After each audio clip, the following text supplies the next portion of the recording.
तिन्ही सांज टळून त्यावेळी बराच वेळ झाला होता. शेतावरून घराकडे परतणाऱ्या जनावरांच्या गळ्यातील घुंगरांचा आवाज तुरळक होत चालला होता. त्यांना हाकीत येणाऱ्या गुराख्याची व शेतकऱ्याच्या मुलांची आरोळी हवेत विलीन झाली होती. नुकत्याच पेटलेल्या चुलीचं घराच्या कौलावर दिसणारे धुराचं चिन्ह मावळलं होतं. सगळीकडची गडबड धांदल शांत झाली होती. नाही म्हणायला गावातील गिरणीचा पुकपुकाट तेवढा चालू होता. चांदणं सगळीकडे लख्ख पडलं होतं. आभाळात ढगाचा मागमूसही नव्हता. निळ्याशार पडद्यावर जरीची कलाकुसर अगदी उठून दिसत होती. अंगणात येऊन मास्तरांनी मान वर केली आणि आभाळाकडे पाहिलं. असंख्य चांदण्या तिथे चमचमत होत्या. एरवी ह्याच चांदण्यांकडे पाहिलं की अलीकडे शकुंतला एकदा राधिकेला म्हटल्याचं झेल्या म्हणाला होता. त्याप्रमाणे या चांदण्यांपैकी काही खाली आणाव्यात आणि त्यांचा उपयोग राधिकेच्या पातळाच्या किनारीसाठी, पोलक्यावरच्या वेलबुट्टीसाठी, नाहीतर कपाळाच्या कुंकवासाठी केला तर ती फारच सुरेख दिसेल याचं चित्र त्यांना दिसू लागायचं. पण आज ते चित्र त्यांच्या मनात भरेना. एवढंच नव्हे तर राधिकेबद्दल विचार करणंही बरं नाही याची त्यांनी आपल्या मनाशी समजूत घातली. पण माणसानं कितीही नाही म्हटलं तरी काही गोष्टींचे ठसे त्याच्या मनावर इतके पक्के उठलेले असतात की त्याला देखील न कळता त्यांचा वावर त्यांच्या मनात सुरू होतो. आताही तसंच झालं. राधिकेचा विचार ते मनातून काढीत होते, पण तो दूर जात नव्हता. आजपर्यंत मनाशी रंगवलेली चित्र त्यांना स्वस्थ बसू देत नव्हती. फारसं काम नसलं की भल्या पहाटेच उठून व झेल्याला बरोबर घेऊन मास्तर फिरायला जात. इकडच्या तिकडच्या गप्पा मारता मारता रस्त्याच्या दुतर्फा असलेल्या दाट झाडीतून त्यांची पावलं पडू लागली की मास्तरांच्या मनात येई, ह्या निसर्गानं आयत्या तयार केलेल्या कमानी खालून राधिकेचा हात आपल्या हातात घेऊन कुशाल भटकत राहावं. चंद्र सूर्याच्या आणि पाना फुलाच्या साक्षीनं एकमेकांचे हात एकमेकात कायमचे गुंतवून टाकावेत. आणि एखाद्या वेळी रात्रीचे मास्तर आपल्या खोलीत बसले, तिथल्या खिडकीतून चांदणं आत डोकावू लागलं म्हणजे त्यांना वाटू लागे आभाळीचा चमचमणारा निळा छत पडद्यासाठी म्हणून आपल्या दरवाजावर लावावा, चंद्राचा दिवा उशाशी ठेवावा, कोकिळेचा साथ घरात घुमू द्यावा आणि आपण तो पडदा हळूच बाजूला सारीत अर्धवट डोकावून पाहत राधिकेचं आपली राणी म्हणून स्वागत करावं. कधी कधी ते झोपेत असले म्हणजे एखाद्या निळसर दिसणाऱ्या डोंगराकडे राधिका धावते आहे, हळूच मागे वळून हसते आहे, लाजत मुरकत हातानं काही खुणावते आहे आणि आपण तिच्या मागून पळतो आहोत पण ती सापडत नाही. असा देखावा मास्तरांना दिसला की त्यांची छाती दडपून जाई. ते दचकून जागे होत आणि भीतीनं दडपलेल्या छातीवरून हात फिरवीत हळूच डोळे उघडले म्हणजे मग ते स्वतःशीच म्हणत, अरे स्वप्न होतं म्हणायचं, किती घाबरलो आपण उगाचच. आणि मग तोंडानं शीळ घालीत ते हसत मुखानं कामाला लागत. पण राधिकेनं त्यांच्या कवितेला चाल लावली नाही. कबूल केल्याप्रमाणे तिनं झेल्याला अगर किसनलाही गाणी शिकवली नाहीत. तेव्हापासून मात्र ते बरेच नाराज झाले होते. तिची आणि त्यांची गाठ पडू शकत नव्हती. त्यामुळं तर त्यांना काहीच सुचत नव्हतं.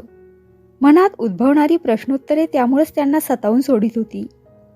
शाळेचा बक्षीस समारंभ चांगला झाला. दिपोटी साहेब खुश झाले. मुख्याध्यापकांनी विश्वासराव मास्तरांचं आणि त्यांच्या वर्गाचं भरपूर कौतुक केलं. पण मास्तरांना कशातच म्हणावा तसा आनंद वाटला नाही. आपल्या लेखनाचं, आपल्या कामगिरीचं राधिकेनं कौतुक करावं ही त्यांच्या मनाला लागलेली ओढ अजूनही तशीच राहिली होती. काहीतरी आपल्या मनाला बोचत आहे हे ते नाकबूल करू शकत नव्हते. आणि तेवढ्यासाठी हे गाव सोडून आपल्या गावी जावं, आपल्या घरी राहावं आणि तिथून शाळेला यावं असा निश्चय त्यांनी आपल्या मनाशी केला होता. हातानं करून खाण्यापेक्षा लहानपणापासून आपल्यावर जीव टाकणाऱ्या एका म्हाताऱ्या शेजारणीच्या हातची भाकरी खाऊन तिच्या आपुलकीच्या शब्दांनी मन शांत करावंसं त्यांना एकसारखं वाटत होतं. इथून जावं हे चांगलं, इथं तरी आपलं कोण आहे? मास्तरांनी स्वतःलाच प्रश्न केला. त्यावेळी शकुंतलेनं त्यांना लिहिलेली चिठ्ठी त्यांच्या नजरेसमोर आली.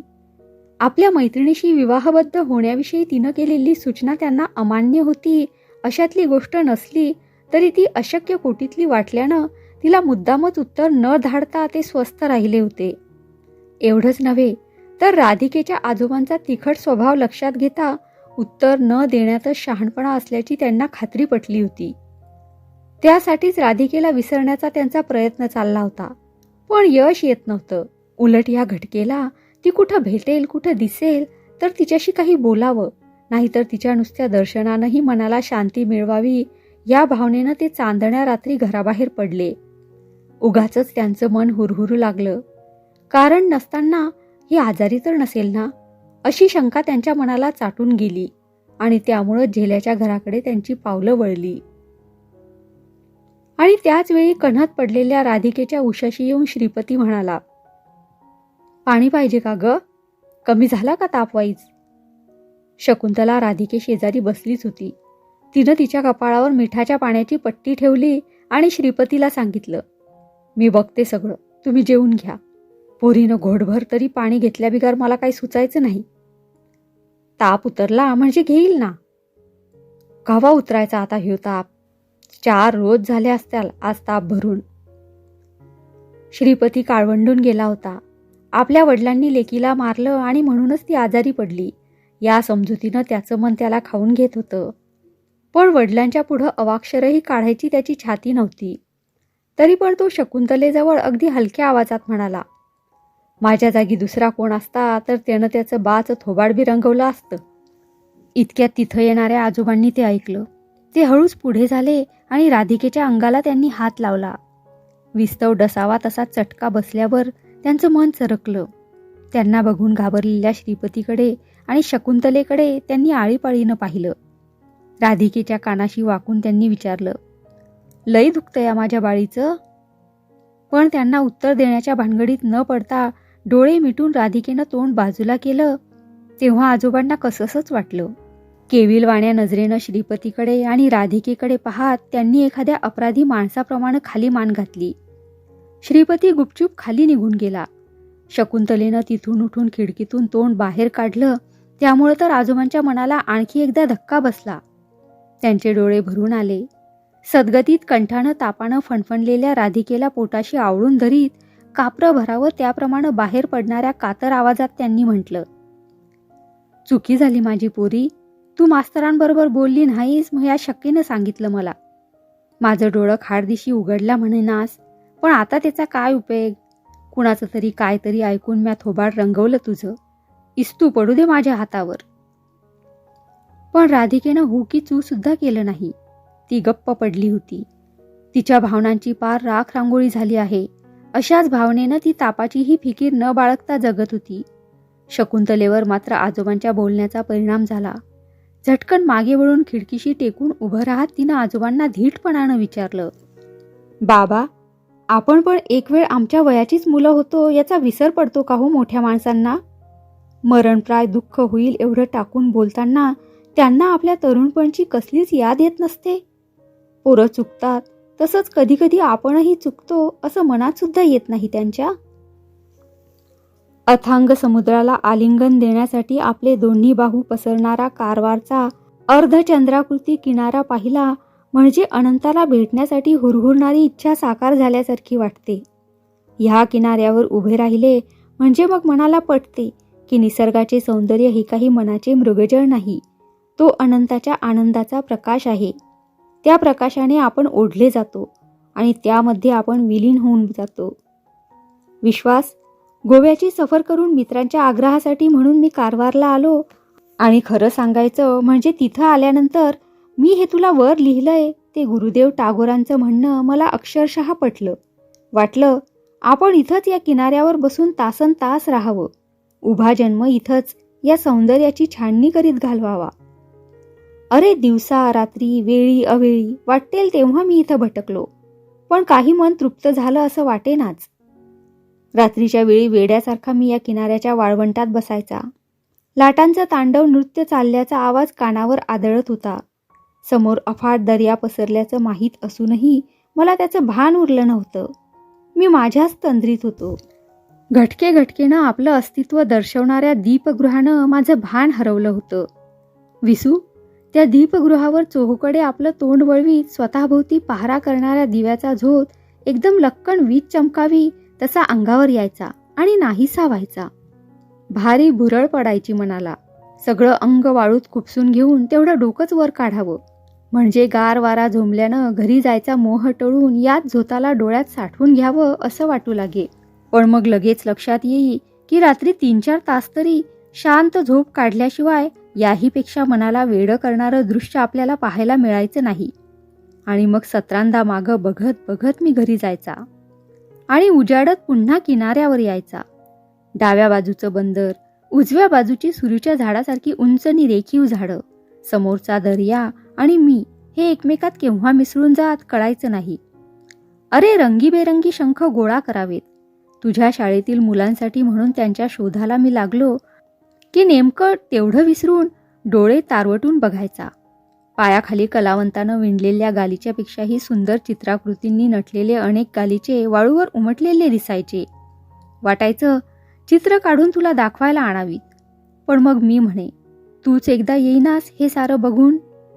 तुझा एकाकी जीव अगदी शांत होईल या वातावरणात. केव्हा येशील मग?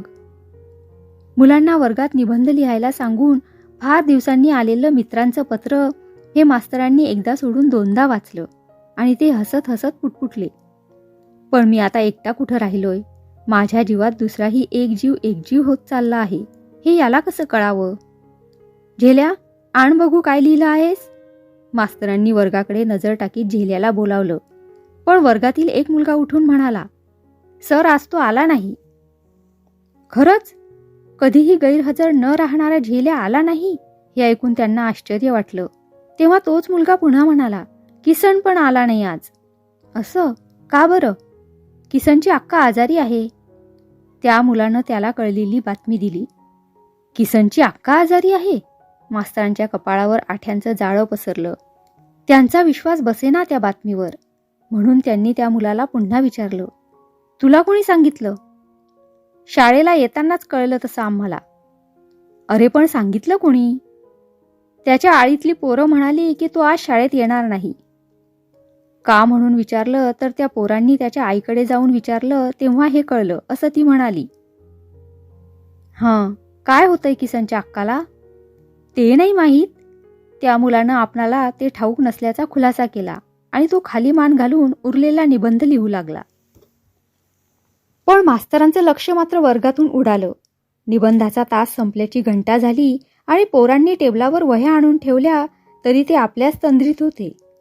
शेवटी शाळा सुटायच्या वेळी हेडमास्तरांनी वर्गात येऊन मुलांच्या अभ्यासाची चौकशी केली तेव्हा कुठे झोपेतून जाग यावी तसे मास्तर म्हणाले, आतापर्यंत 7-8 निबंध लिहून झालेत. आणि मग त्यांनी हेडमास्तरांना हवी ती सर्व माहिती सांगून टाकली. तथापि त्यांचं लक्ष दुसरीकडे कुठंतरी वेधलं असल्याचं हेडमास्तरांच्या नजरेतून सुटलं नाही. त्यांनी वर्गाबाहेर पडताना शेवटी मास्तरांना विचारलं सुद्धा, आज तुम्हाला बरं नाही का? त्यावर मास्तरांनी नुसती मान हलवून वेळ मारून नेली खरी, पण मग शाळेच्या आवारातून बाहेर पडताना त्यांना जाणीव झाल्याशिवाय राहिली नाही की आपण आज हेडमास्तरांच्या जवळ खोटं बोललो. क्षणभर त्याचा त्यांनाच या आपल्या बोलण्याचा राग आला. खोटं बोललेलं आपणाला खपत नसताना आपण तसं बोललो ही गोष्ट त्यांच्या मनाला खटकली. पण तसं करण्याशिवाय गत्यंतर नव्हतं हेही लगेच त्यांच्या ध्यानात आलं. खरं सांगायचं म्हणजे हेडमास्तरांची आपल्यावरची मर्जी उतरण्याची शक्यता निर्माण होणार होती आणि मास्तरांना नेमकं तेच नको होतं. म्हणून त्यांनी आपल्या मनाची समजूत घातली. प्रत्येक वेळी प्रत्येकाशीच खोटं बोलणं हे स्वतःला फसवणारं असलं तरी मनाचा तोल सावरणंही ठरतं केव्हा केव्हा. तेव्हा तो काही गुन्हा होऊ शकत नाही. नाहीतरी राधिका आपणाला आवडत असूनही आपण त्या गावचे नसल्याचं नाटक आपण अनेकदा का केलं असतं? मास्तरांचं स्वगत भाषण संपलं आणि शेवंती अक्काचं सुरू झालं. उभा जलम या घरात राबून बी शेवटी माझ्याच डोसक्यावर खापर फोडाय कमी करायची नाहीत ही माणसं. लहानपणापासून आईचं सुख ठाव नाही. कधी तिच्या हातचं तेल पाणी केसाला का अंगाला मिळालं नाही. बानं कशात कमी पडू दिलं नाही ही गोष्ट खरी, पण आई ती आईच आणि बा तो बाच. आज जर माझी आई जित्ती असती तर मला हे दिवस का बघायची वेळ आली असती. माझं लगीन झालं तेव्हा आई असती म्हणजे तिनं नाही व्हय काय म्हटलं असतं. माझ्या हातात भरलेल्या हिरव्या चुड्यावर तिची नजर फिरली असती म्हणजे तो यस्सरी झाला असता. पर देवाच्या मनात नव्हतं तिला सुख दावायचं आणि माझ्या नशिबात नव्हतं तिचं सुख भोगायचं. आज आमच्या शिरपूचंच का होईना घटकाभर आपल्या पोरीसाठी त्याचा आणि त्याच्या बायकोचा जीव वळतोयाच का नाही? किती केलं तरी मी आत्ती पडली. वाईच का होईना माझा डोळा लागतो या रातच्याला. पर ती दोघं उलती पालती होत्या ती पोरीकडे बघून. पोटजाळ म्हणत्या ती त्यो ह्यालाच. तेच माझ्या म्हाताऱ्याला माझ्यासाठी जे वाटलं ते ह्या कुणासनी बी वाटायचं नाही. त्याचं आतडं माझ्यासाठीच खालीवर होईल. माझ्या बोटाला खाल्लेली कळ त्याला कळल तेवढी कुणालाच कळायची नाही. पर माझा जलम असला काय नसला काय सारखाच. सगळ्यासनी फुलावानी झेलल तर मी पाहिजे, नाहीतर पाण्यात बघत्या ती एक एक. ह्या पोरगीचं कल्याण व्हावं, कुणी तिला नावं ठेवू नये म्हणून मास्तरांबरोबर बोलत जाऊ न ग म्हटलं तर खायला उठली कार्टी. माझ्या बाचं काय जातं या, त्याच्याबरोबर लगीन लावून गेली तरी. ज्याचं ते भोगील भोगायचं असलं नशिबात तेवढं. ते काय कुणाचं चुकत नाही. आज ज्यानं तोंडात मारली ती काय आणि त्याच्याबद्दल ताप भरला त्यो काय. मारत नाही व्हय या जगात कोण नातवंडाला. शेवंती अक्का या अंगावरच्या त्या अंगावर झाल्या आणि त्यांनी पदरानं आपलं तोंड झाकून घेतलं. त्यावेळी मगाशी त्यांच्याशी बोलत बसलेली कमळाबाई त्यांच्यापुढं चहाचा कप ठेवीत म्हणाली, हे घर तुमचं तसंच तिचं बी. ती बी इथं माहेरवासीनच हाय तुम्हावानी. मामांजींची समजूत तुम्ही घालायची का भांडण पेटवायचंच वलय. पोटच्या पोरावानी बी हाय म्हणतायसा नवं पोरगी तुम्हाला. आणि ती फणकाऱ्यानं निघून गेली. शेवंती अक्का उठून बसल्या. त्यांच्या जीवाची काहिली झाली. रागारागानं पुढातल्या कप लाथेनं ढकलून देत त्या कमळाबाईवर ओरडल्या, तुझ्या जिबीला काय हाड हाय का कैदासनी. तुझी पोरगी काय मरावी अशी वाटती अभय मला. त्यांच्या मनाचा तोल सुटला. कमळाबाईचं काळीच चरकलं. लेकीच्या मरणाचा उच्चार नंदेच्या तोंडून होताच मग तिनंही तोंड सोडलं. असा कावळ्यानं सराप दिला म्हण ढाळी मोडत नसती. मरती या कशा पायी पोरगी. तुमच्या उरावर नाचविना तर कशाला पाहिजे. शेवंती अक्काच्या अंगाचा भडका उडाला. आदळ आपट करीत त्यांनी वडिलांच्या जवळ भावजाई विरुद्ध चुगली केली. त्यामुळं आजोबाही पुन्हा भडकले. तावातावानं सुनेपुढे येत त्यांनी तिला दम भरला. आताच्या आत्ता चालती व घरातनं. असली अवदसा नग घरात माझ्या. माडीवर झोपलेल्या राधिकेनं ते ऐकलं. तिच्या मनाला धक्का बसला. उठवत नव्हतं तरी कोलमडत का होईना खिडकीशी येत तिनं बोलता येईल तेवढ्या मोठ्या आवाजानं आपल्या आजोबांना सांगितलं, माझ्यामुळं तुमच्या सगळ्यांचीच माथी फिरलीत. मीच तुमच्या पुढं काळं करते म्हणजे मग सगळी थंडगार बसाल. मला माडीवरनं एवढी खाली न्या म्हणजे मग पुढं कसं जायचं ते मी पाहीन.